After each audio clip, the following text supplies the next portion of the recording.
cut you here. We in fact have a press conference from Arvind Sawant. Let's just dip in for a bit.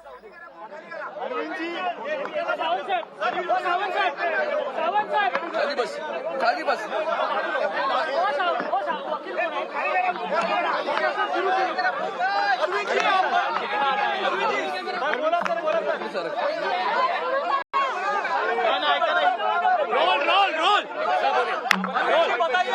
जाऊ दे ना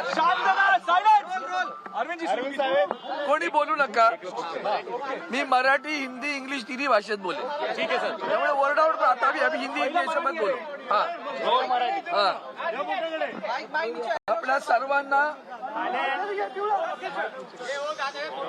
आपल्या सर्वांना माहित आहे की गेले काही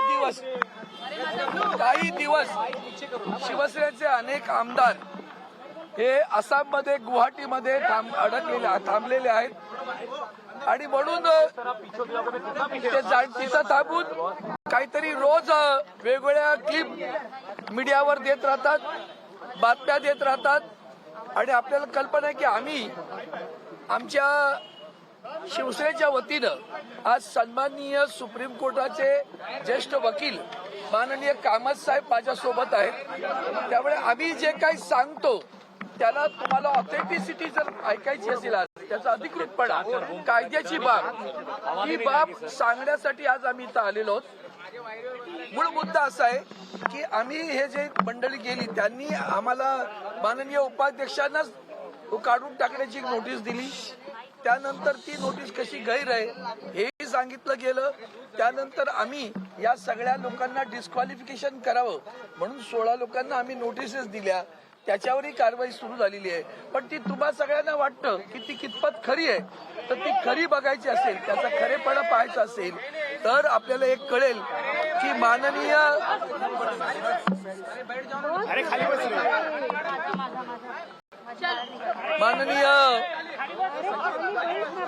कामत साहेब इथं आलेले आहेत आणि ते त्याच्याबद्दल ऑथेंटिक सांगतील. आता अभी मैं हिंदी में बात करता हूँ. मेरी पूरी बात होने के बाद में कामत साहब बात करेंगे. अब अभी महाराष्ट्र में राजनीतिक परिस्थिति खड़ी है. उसके लिए जो लड़ाई शुरू है वो अभी राजनीतिक लड़ाई नहीं है, अब कानूनन लड़ाई भी शुरू हुई. अब आप बाकी सारे मामले आप सब जान चुके हो कि हमने क्या क्या नोटिस दे दी है, हमारे उपाध्यक्ष साहब ने कौन सी नोटिस दे दी है, उनके डिस्क्वालिफिकेशन के बारे में नोटिस जारी की है. ये सारे जब हम बोलते तो लोगों को लगता है कि इसमें कितना सच्चा है, कितना खरा है, कितना झूठा है. रोजाना अखबारों में, रोजाना मीडिया पे कुछ ना कुछ उल्टा सीधी बातें करते रहते हैं. तो उसकी कानूनन जो ऑथेंटिसिटी है वो बताने के लिए मेरे साथ में आज हमारे सर्वोच्च न्यायालय के ज्येष्ठ वकील देवदत्त कामत जी मेरे साथ में खड़े हुए हैं. वो आपको सारे प्रश्नों के उत्तर देंगे. Finally, in English, I'll say that every one of you know that what is happening. Political turbulence is going on in Maharashtra, and in that case, many of the people who have defected the party have gone and are staying in Assam. So therefore, we have initiated legal action against them, and accordingly, the notices of disqualification have been served to some of the members. Around 16 members, we have already served the notice, and to know the authenticity of this legal action, the Honorable Supreme Court's senior advocate Mr. Devdutt Kamath is with me and he will address your questions right now. First, don't ask questions. My request is that first listen to him and then if you have any queries, you are at liberty to ask him. Okay, sir. But one at a time. Don't shout together. Okay, sir. Thank you so much. First, I will right, sir. I will first just be quiet. Just be quiet, please. Wait. So, see, firstly, I am going to talk on the legal aspects of this case. I am not going to comment on the political aspects which my clients Arvind Sawant ji and all will do and will explain to you the political nuances. I am here only to explain to our friends what is the legal position what are the proceedings which have been initiated by Shiv Sena? What is the status of those proceedings today? Because there is a lot of misinformation which is traveling in the media, which is being peddled in the media. So I just want to clear some of those misapprehensions. Firstly, proceedings have been initiated by the Shiv Sena against 16 MLAs under para 21A of the 10th schedule. Para 21A says, if a person voluntarily gives up membership of the party, he is liable for disqualification. There are several judgments, Ravi Nayak, then latest judgment of Karnataka, where the Supreme Court has said that a legislator's action outside the house, inside the house की बात नहीं है, outside the house, if he commits anti-party activity, he is liable to be disqualified. And in fact, the most important judgment of the Speaker is the judgment of, or the order of the Vice President of India in Sharad Yadavji's case, where I was appearing for Sharad Yadavji and we lost. And the only activity which was attributed to Sharad Yadavji is that he went and attended a rally of Lalu Prasad ji against Nitish Kumar. That was the only thing. Now, as far as the facts of this case are concerned, there were several meetings which were called by the Shiv Sena at a crucial time. None of these meetings have been responded to, were attended to, number one. Number two, the action of going to a foreign state, I say other than Maharashtra, BJP ruled states, meeting with BJP leaders there, trying to topple the government, writing letters against the government, amounts to a clear violation of para 21A. So ये है हमारा plea speaker साहब के सामने. दूसरी बात ये है कि बहुत सारी मीडिया में ये चर्चा आ रही है कि हम लोगों के पास 2/3 है एंड देयरफॉर डिस्क्वालिफिकेशन नहीं लगता है. ये you can ask any constitutional lawyer that this is totally wrong. The concept of 2/3 applies only if there is a merger. ये सिर्फ बोलने से कि हम लोग के पास 2/3 मेजॉरिटी है, इससे कोई फर्क नहीं पड़ता है डिस्क्वालिफिकेशन पे.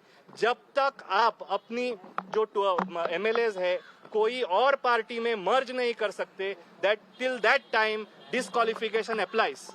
Now in this case, till today as we speak, there is no merger. They have already committed the act of voluntarily giving up. Disqualification petitions have already been filed and आज तक कोई merger नहीं है.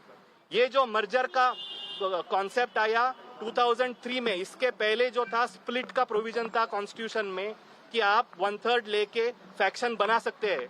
तो इनको जो भी legal advice दे रहे हैं उनको सोचना पड़ेगा कि ये क्या डिलीटेड अमेंडमेंट पे ये पूरा कार्रवाई हो रहा है या जो अभी जो मौजूदा सिचुएशन है कि जब तक मर्जर ना हो ये डिस्क्वालिफिकेशन से बच नहीं सकते. So that is point number 2. Point number 3, yes, point number 3, they are saying that the deputy speaker has no jurisdiction. Now this is also totally wrong. Now in the absence of a speaker, the deputy speaker has all the powers under the constitution to adjudicate under the 10th schedule. They filed apparently some no confidence against the deputy speaker. तो वो जो हम लोगों को भी पता नहीं है कि we don't have access to that communication, but जो आपके माध्यम से हम लोगों को पता चला है कि the deputy speaker has rejected that, saying that some unauthorised person कोई कुरियर से इनको लेके आया कोई कम्युनिकेशन कि ये आपके खिलाफ नो कॉन्फिडेंस हम लोग लेके आ रहे हैं. तो डेप्यूटी स्पीकर साहब ने ये बोला हुआ है कि जब तक मैं सेटिस्फाई नहीं होता हूँ कि ये जेन्युइन है, ऑथेंटिक है, मैं इसके ऊपर कोई कार्रवाई नहीं करता हूं, and that has been rejected. And more importantly in law, let me tell you that till the assembly is convened, there cannot be a notice of motion. Ye all the constitutional experts will agree. So therefore, in tomorrow they have been called, and they will have to submit their replies, and the honorable deputy speaker will take the action in accordance with law, and as per the situation, and we are going to urge that all these 16 MLAs will be disqualified, have to be disqualified in accordance with the provisions of 10th schedule, and they will have to face the electorate. That's all I have to say. Thank you. Marathi तो उतना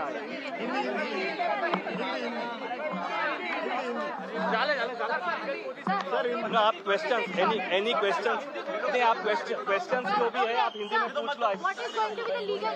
Okay, मैं हिंदी में बोलूं? हिंदी में क्या बता दीजिए कि क्या-क्या लीगल फॉर्मेलिटीज आप लोगों की तरफ से होगी, कॉन्स्टिट्यूशन में कितना अधिकार उनको देता है, कितना अधिकार आपको देता है,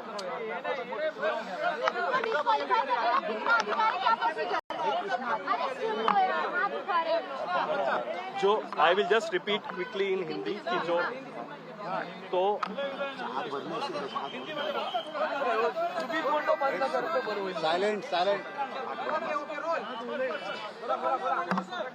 मैं यहाँ पे आया हूँ, बहुत ही लिमिटेड रोल है मेरा.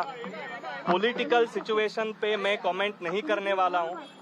एज देयर सीनियर काउंसिल मैं सिर्फ ये बताने के लिए आया हूँ कि क्या लीगल पोजीशन है आज के डेट में, क्या कॉन्स्टिट्यूशन क्या बोलती है 10th शेड्यूल में कि कैसे डिस्क्वालिफिकेशन होता है.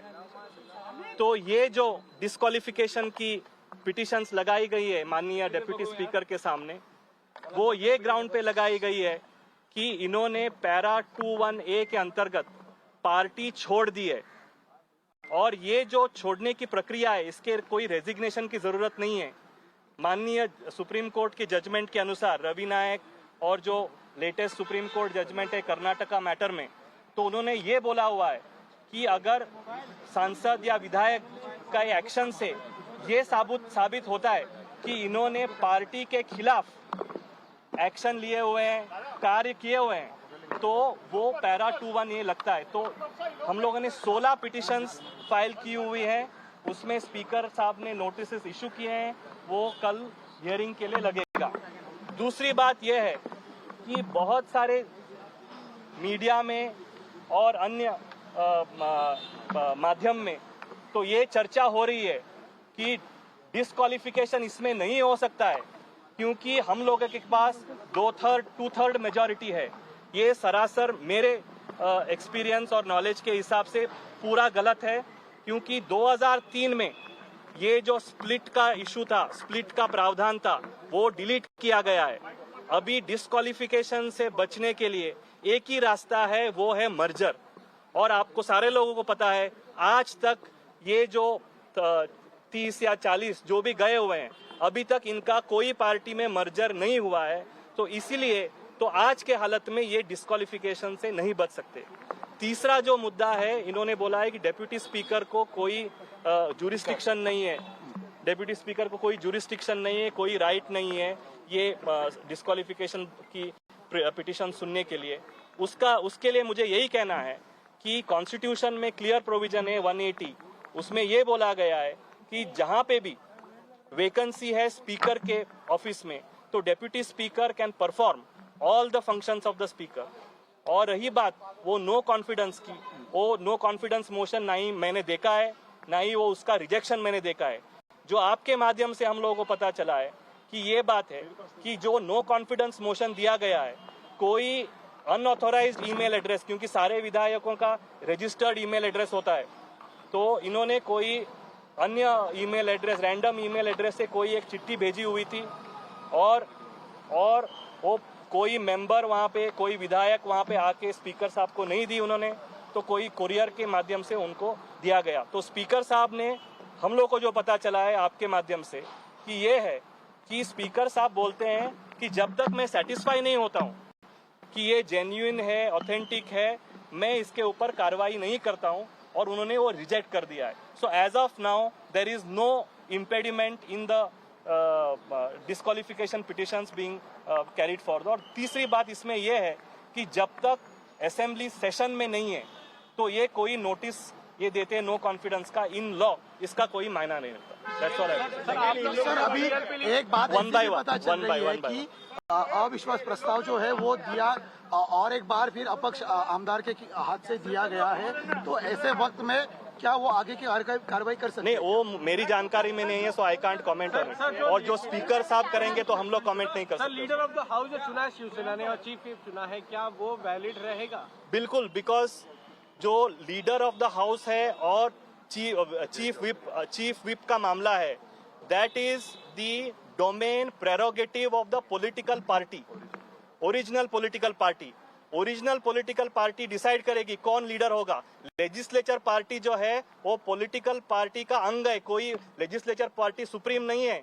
ओरिजिनल पॉलिटिकल पार्टी से लेजिस्लेचर पार्टी बनती है। Legislators are elected on the ticket of the political party.